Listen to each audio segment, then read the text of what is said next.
উপসভাপতি সদানন্দ বড়ো ডাঙৰীয়া, সন্মানীয় সভাপতি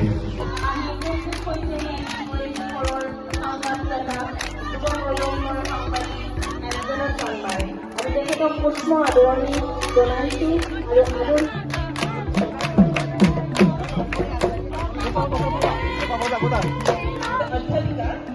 ডক্টৰ প্ৰতিভা পাটোৱাৰী আমি তেখেতক আজি অনুষ্ঠানৰ বন্তি প্ৰজ্বলন কৰি মঞ্চ পৰা তাৰপিছত কুমাৰেন্দ্ৰ শৰ্মা পুৰেশ্বৰ, ভগীৰথ সাহা সন্মানীয় বিশিষ্ট ব্যৱসায়ী, ডক্টৰ নৱ জাতীয় বস্ত্ৰ গামোচাৰে আমি সম্পন্ন জনাব বিচাৰিছোঁ। আদৰণীয় সমিতিৰ পৰা ধন্যবাদ আৰু কৃতজ্ঞতা জনাইছোঁ। আৰু আমি এইখিনিতে জনাব পাই সুখী হৈছোঁ যে প্ৰতিটো গছপুলি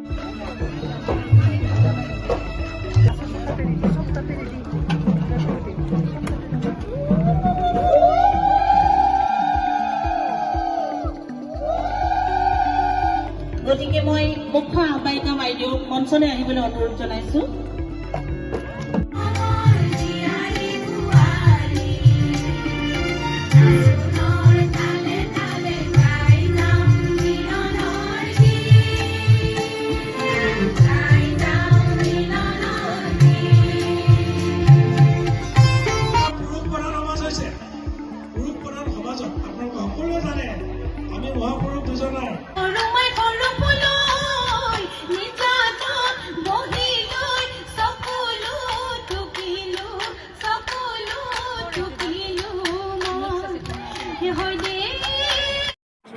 হয়, সকলোকে নমস্কাৰ জনাইছোঁ।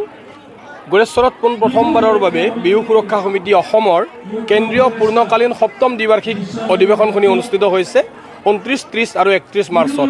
আজি 29 তাৰিখ প্ৰথম দিনৰ কাৰ্যসূচী ৰাতিপুৱাৰে পৰা জাগৰণ প্ৰতিভা অনুষ্ঠান, তাৰপিছত আপোনাৰ গছপুলি ৰোপণ, তাৰপিছতেই আমাৰ পঞ্জীয়ন কক্ষত পঞ্জীয়ন চলি আছে জিলাৰ প্ৰতিনিধিসকলৰ, কেন্দ্ৰীয় কাৰ্যনিৰ্বাহকসকলৰ বা আমাৰ সাংস্কৃতিক সেৱা মঞ্চৰ। তাৰপিছতে বৰ্তমানে চলি আছে 10:30 বজাৰ পৰা আৰম্ভ হৈছে এই স্নিগ্ধা ভৰালী সোঁৱৰণী মঞ্চত বিহু সুৰক্ষা সমিতি যিটো কেন্দ্ৰীয় মহিলা মঞ্চ আছে, এই মহিলা মঞ্চৰ সমাৰোহ চলি আছে। আৰু এই সমাৰোহত নিৰ্দিষ্ট বক্তা হিচাপে আমি আমন্ত্ৰণ কৰি আনিছিলোঁ আমাৰ নিৰ্দিষ্ট বক্তা হিচাপে এঞ্জেলা চাংমা, আৰু এঞ্জেলা চাংমাই বৰ্তমান ভাষণ ৰাখিব।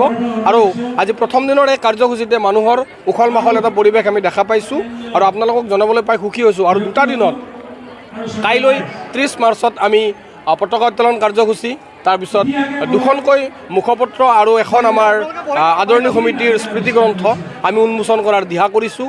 লগতে 3 দিনতে সাংস্কৃতিক সমাৰোহ আছে।